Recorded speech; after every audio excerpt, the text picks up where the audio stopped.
Okay, good morning. Once again, chapter number 4, Literary Heritage of India. Literary heritage, that means the literature. That here we are going to talk and going to discuss about the different types of the literature that we call them as a heritage. The literature also act as a heritage. The old writings, manuscript, written data, even rock carving, that is an inscription of the rocks. These are the literature. Even other so many things, Ramayana, Mahabharata, and so other religious books and the spiritual books and the poems and drama and so on. So we will discuss about all these things in this chapter. Okay, so let's have a quick look on the language and the literature. See, earlier people used to talk with each other by showing the gestures. After the gestures, the pictorial language has been started in use. So they used to convey the message, they used to talk by drawing the pictures. And the evidences of this pictorial language we have founded from the Mohenjo-daro and Harappa. Even this pictorial language we have found from the Madhya Pradesh Bhimbedka. Okay, let's see. If we quick look at the history, we can see the emergence of the varieties of the languages since centuries. These languages influenced one another and it resulted in the development of the literature. As a result, some new languages and the literature has developed and flourished. The best example is Sanskrit. Sanskrit is called as a language of deities, and during the Vedic period the Sanskrit has developed and flourished. So out of the Sanskrit a various other language has been derived. For example, Hindi, Gujarati, Bengali, Marathi, Punjabi. These are the languages derived from the Sanskrit. So the mother is the Sanskrit for the rest of the language which I have told you. Sanskrit language is less in use in a present time, but the religious ceremony and the worshipping rituals are dealt in the Sanskrit languages. See, nowadays people are using less Sanskrit because Sanskrit, the demand of the Sanskrit is now less because the people are using their own native languages now. But during the time of the rituals and the ceremonies performed by the Brahmins and all, at that time the Sanskrit is used and the people are dealing with the Sanskrit. India's most ancient script is that of the Harappan civilization, which has not been deciphered, and so we have not obtained much information about their language. Decipher means decode. We have found the written language from the Mohenjo-daro and Harappan excavation site, but we are unable to decipher it. Decipher, that is called as a decode. हम वो language को आज तक समझ ही नहीं पाए कि क्या लिखा है एग्जैक्टली उनका कहने का मतलब क्या है, इसीलिए हम अभी उनकी लैंग्वेज के बारे में हमें कुछ पता नहीं। Maharshi Panini was a great Sanskrit grammarian. The most important book of this time, Maharshi Panini's, that is Ashtadhyayi, which is noteworthy book of the Sanskrit grammar of the 4th century. This is important thing. You may be asked a question regarding this in the 1 or 2 mark, that who was the Panini and what he did. So the Panini was a Sanskrit grammarian and he had written a grammar book, that is the Ashtadhyayi, and he had also given the Astang Yoga. Astang Yoga includes Yam, Niyam, Asan, Dhyan, Dharana, Pratyahar, and Samadhi. These are the 8 types of the yoga. So he told it as a Astang Yoga, and he had written a book called as a Astadhyayi. Sanskrit is the considered a language of the Aryans, and it has been accepted by the international level. Okay, even I would like to say that if you are programming of the computer by using the Sanskrit language, then no virus can effect on that program. Completely safe and protected program if you are using the Sanskrit. No one can decode the Sanskrit languages program. Okay, so here Sanskrit is the best language of the computer use. So if you are using the Sanskrit language while making a program, so it will be best. Ancient literature can be divided into the four part. Can be divided into the various part. Let's see about the Veda. There are four Veda. Basic Vedas are the four. This is an important topic. You may be asked for the 2 marks, that is give the detail about Veda. So there are four Veda. Among these four Veda, oldest Veda is the Rig Veda. Rig Veda is the most ancient work of the Indian literature. It consists of 1028 richas, as so called as a verses, and generally it is called as a slokas. How many slokas are there? 1028. It is wonderful work divided into the 10 divisions. Most of the verses are prayers of the god. They were used during the yagna. Yagna, while doing the yagna ceremony, at that time, these slokas have been chanted by the Brahmins. And most probably this sloka dedicated to the natural god like Varun is the rain god is a Varun. Then god like Aditya, that is a sun god. Okay, you might have there is a one sloka from the Rig Veda that Adi Tasya Namaskaran E Kurvanti Dine Dine Ayu Pragya Balam Vedyam Tejas Tesham Jayate. So such Vedas are such slokas have been written.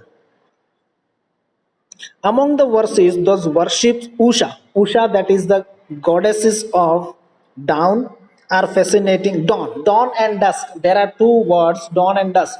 Dawn is the morning Sandhya and dusk is the evening Sandhya. Evening जब होती है तो sunset होता है, तो that thing, that the atmosphere is called as a Sandhya, and in English it is called as a dusk, dusk.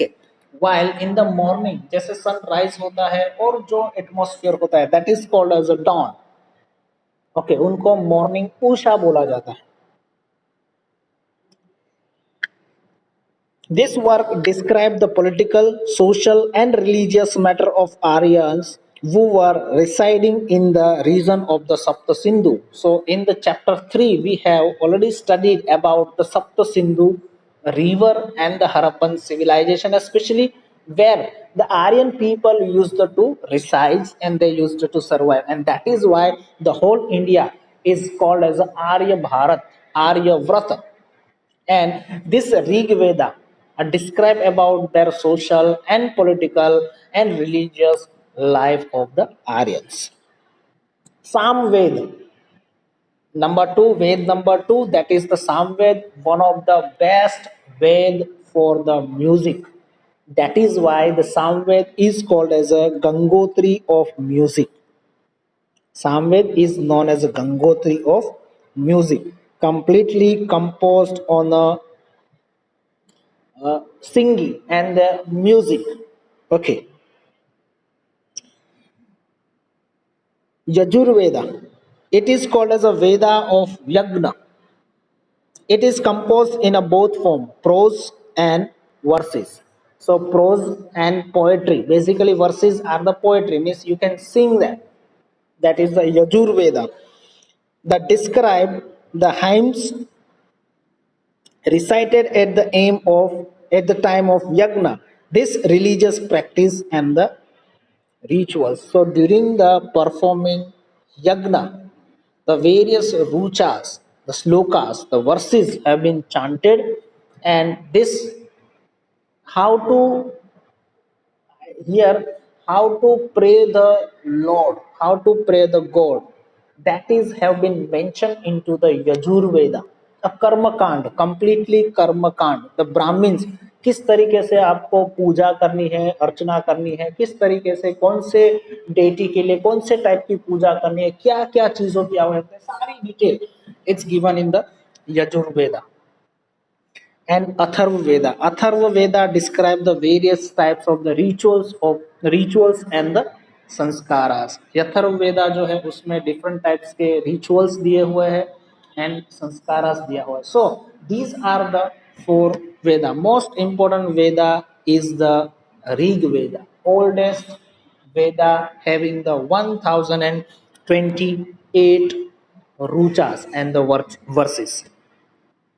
Now, Upanishad. It is to be said that if you quiz the Veda, what is remain in your hand, that is the Upanishad. Whatever the description has given into the Veda, the simple and normal explanation is the Upanishad. The Upanishadic literature gives us a vivid description and analysis of beginning of the universe, the mystery of the life and the death, materialistic and the spiritual world. Brihadaranya, Chandogaya are the earliest Upanishada in a dialogue form. Okay, these are the basically there are 108 Upanishads. East, Ken, Mandukya, Itretar, Brahman, Brihadaranya, then Chandogaya. These are the various Upanishads, and they are describing the beginning of the universe, uh, mystery of the life and the death, and so on. Brahmanical literatures, many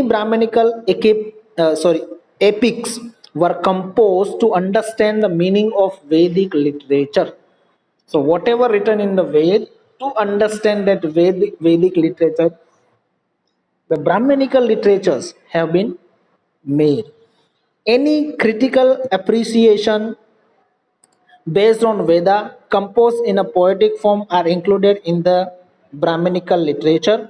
Vedic literature and directive principles regarding the behavior have been explained broadly. That how to behave, that is described in a Brahmanical literature. Aranyakas. Aranya, that is called as a jungle, forest. The literature composed in a forest, that is called as a Aranyaka, jungle. Aranyak used to spend Aryans. They used to spend the last phase of the life in the Aranyakas. Aranyakas, that is the forest. Aranyak is a Sanskrit word. The meaning of the Aranya is the forest. So Aryan, they used to spend their their last period of the life in the forest. Basically, the avasthas are there, various avasthas. The first avastha, that is called as a Balya avastha. Balya avastha means your childhood. Balya avastha. Balya avastha, that is next after the Balya avastha you take the education and all. ये सब बाल्य अवस्था में आएगा. बाल्य अवस्था. बाल्य अवस्था के बाद आता है गृहस्थ अवस्था, where you get married and hold the whole responsibility and all.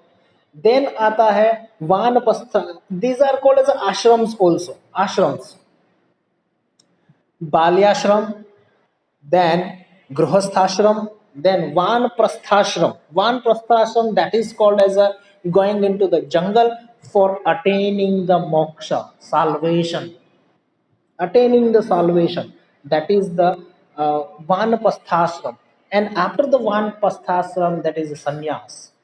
Sannyas, that is you leave, you left all the materialistic world and just live your life simply into the forest by dedicating your life to the Lord, completely in focus to the worshiping the Lord for attaining the salvation. That is called as a sannyas ashram. So the Aryan they used to live their latter life or their last period of life in the forest, and there they composed this literature work that is called as a Aranyakas. They composed literature based on a philosophy which was a result in the deep thinking is known as the Aranyakas. So after the experience of the whole life from his own life and from his own observation, they have made this philosophical literature by the deep thinking that is called as the Aranyaka. Now it's a Vedanga. The Vedang literature deal with the religious practice and the rituals and the grammar, astrology and the astronomy. These are the Vedang. The different types of the Vedangs are there. So Ved, Upanishad, Brahmanical literature, Aranyakas and the Vedang. These are called as a early Vedic period and the Vedic period. Vedic period. Okay. Now, these are the two important books that is, the Ramayana and Mahabharata, were the two great Indian epics. The present form of these epics can be traced back to the second century. The Ramayana has the story of Ramachandra, the king of Ayodhya. The Ramayana is a smaller epic than the Mahabharata. It narrates many attractive stories of the adventure. A Kand, basically Kand, the Ramayana is written in a various Kand. Total seven Kands are there. Bal Kand, Sundar Kand, Kishkinda Kand, Lanka Kand. So in the seven different Kand, the whole Ramayana has been divided.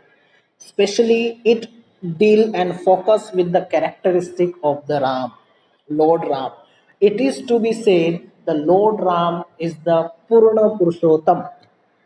If you want to live your life, then be a Ram. Live your life like a Ram. The Ramayana shows that how you can be a great son, how you can be a great husband, how you can be a great wife, how you can be a great brother, how you can be a great companion and the great friendship of Ram and the Hanuman. The Tulsidas has written Ramcharitmanas completely based on the Ramayana. We will discuss it. The Tulsidas will come in this Ramcharitmanas, and he had described all the things. Okay, so Ramayana is one of the best epic showing the perfect personality. Mahabharata. Mahabharata is the world's largest epic. दुनिया का सबसे बड़ा epic Mahabharata has a 1 lakh verses. It has a 1 lakh verses, and Mahabharata is written in a Kanva. Kanva, Kanv, Kanva. It is written in a Kanva. Okay, sorry, not Kanva. I'm really sorry. It's my fault. It's written in a Kadvu. Kadvu. The Mahabharata is written in a Kadvu and having a 1 lakh verses. This describes the war between the Kauravas and Pandavas. Besides, it also consists of numerous stories. The Bhagavad Gita, the part of Mahabharata, expound the deep philosophical principles, and it conveys the message of achieving moksha or the salvation through the jnana, karma, and bhakti. Basically, Mahabharata has various stories, and among these stories the 18 days of war between the Kauravas and Pandavas. That is the most important. And on the basis of that, the Mahabharata has been very famous because during the Mahabharata, a Lord Krishna gave a message to the Lord Arjun, one of the brightest Pandav, Arjun, and that called as a Srimad Bhagavad Gita. Srimad Bhagavad Gita is one of the best Hindu philosophical book. सब कुछ उसमें दिया हुआ है, सब कुछ, और that is a most important religious book for the Hindu. That is the Maha, that is the Srimad Bhagavad Gita. Srimad Bhagavad Gita, the meaning of Bhagavata, Bhagavata, that is a Bhagavan Vada, the said by the Lord, said by the Lord, that is the Bhagavad. And the most important sentence of the Srimad Bhagavad Gita is the Karishyeva Tava Vachanam. Karishyeva Tava Vachanam. This sentence has been told by the Arjuna after the listening the whole story and the whole philosophical principles regarding the Gyan, regarding the Bhakti, regarding the Karma, regarding the moksha, that how to get the moksha, how you get the salvation, what is the best way to live your life, what is the karma, how to do the karma. If you will do the good karma, good deeds, you will return, you will get return, good returns. And if you will do the bad deeds, you will get bad returns. And if you are doing anything, don't wait for the fruits. Don't wait for the fruits. That is told in the Gita. अक्सर आप लोगों ने सुना होगा, कर्म करते रहो, फल की चिंता मत करो. The sentence has been derived from the Srimad Bhagavad Gita. Okay, sorry. And here Arjun told that after listening the whole the things, whole the Srimad Bhagavad Gita, the Arjun told that Karishev tava vachanam, means आपने जो बोला वो ही मैं करूंगा, आपने जो बोला वो ही मैं करूंगा. दैट इज द करिष्ये वचनम. इसका मतलब ये होता है.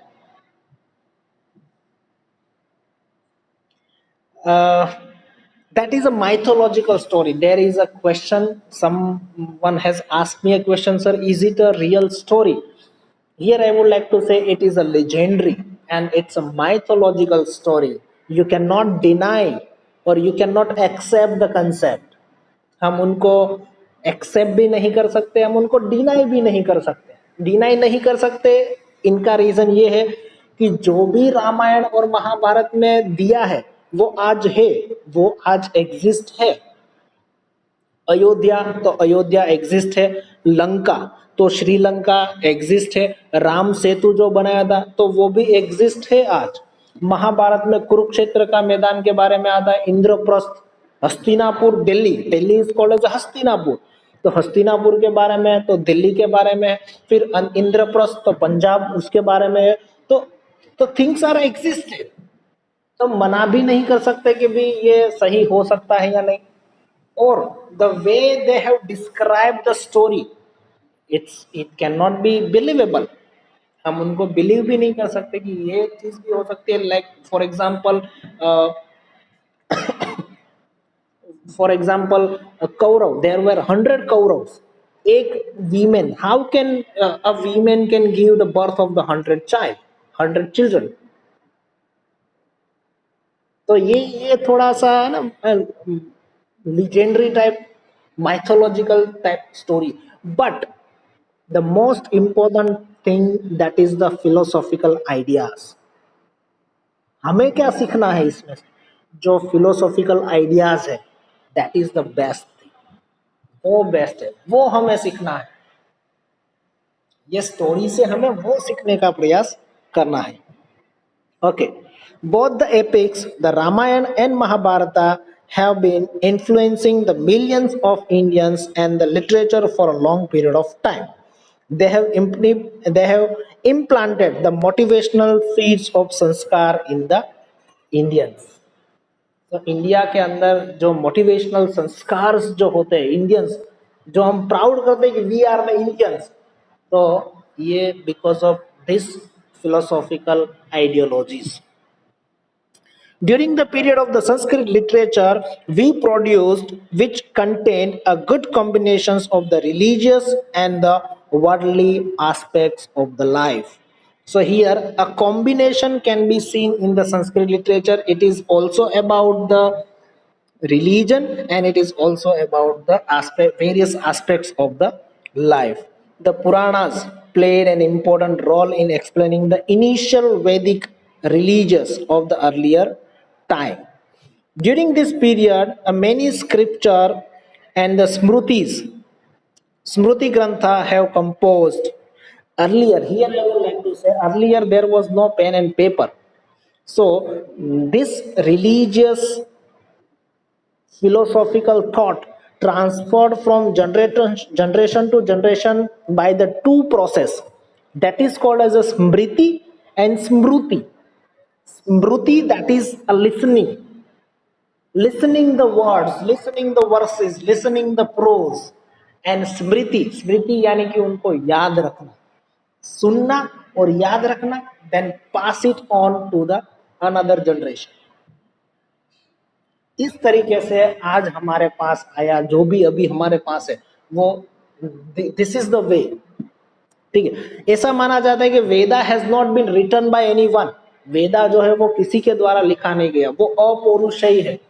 अपौरुषेय मीन्स किसी के बारे, किसी ने इनको लिखा नहीं है, क्योंकि इनको लिखा नहीं गया है, इनको ट्रांसफर किया गया हुआ.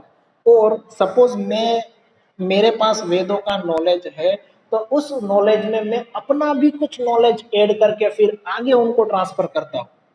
That is how the Vedas developed. Okay. Adib, I will ask you very soon, my dear, please. I will ask you very soon. Okay.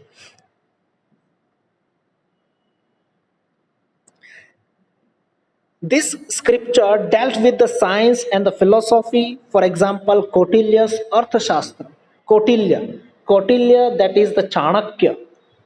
Chanakya was a guru and a preacher, a spiritual preacher and the political guru of the Chandragupta Maurya. And he written the Arthashastra in Sanskrit. The book Arthashastra is in Sanskrit. और चाणक्य नीति आपने भी नाम शायद सुना होगा. A book of management as well as a book of various topics such as art, mathematics and the other science. The Smruti Granth as an example, the religious teaching, laws and the custom. So Smruti Granth teaches us the various types of the aspects of the life, the laws, the customs, the rituals, and the traditions of the people. Okay, here